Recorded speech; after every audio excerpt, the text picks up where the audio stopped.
Bagsak sa kamay ng mga otoridad ang isang 31 anyos na lalaki na kinilalang si Charles matapos makuhanan ng tinatayang 4.59 milyon na halaga ng pinaghihinalaang shabu sa isang bypass operation sa barangay Ibabang Iyam, Lucena City noong gabi ng Mayo 1. Ayon kay Police Lieutenant Colonel Ryan Hernandez, hepe ng Lucena City, nakuha mula sa sospek ang humigit kumulang 225 gramo ng droga na nakasilid sa 6 na plastic bag at isang sachet. Ang sospek na gumagamit umano ng kanyang trabaho bilang delivery rider ang ginawang front sa iligal na aktibidad. Tinagurian siyang high-value individual na posibleng may koneksyon sa isang sindikato ng droga. Ayon sa pamunuan, ang tagumpay ng operasyon ay hindi lamang nasusukat sa dami ng nakumpiskang kontrabando, kundi sa dami ng buhay na nailigtas mula sa panganib ng iligal na droga.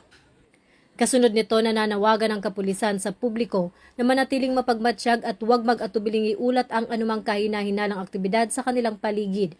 Binigyang din ng mga otoridad na ang kaligtasan ng komunidad ay nakasalalay sa pagkakaisa ng mga mamamayan at ng pulisya upang tuluyang maputol ang supply ng droga sa lalawigan. Sa ngayon, ang suspect ay nasa ilalim na ng kustudiya ng pulisya at naharap sa mabibigat na kasong paglabag sa Republic Act 9165 o ang Comprehensive Dangerous Drugs Act of 2002. Mula rito sa Campo Crame, ako si Patrol Woman Sari Bernales, nagbabalita para sa Police News Network.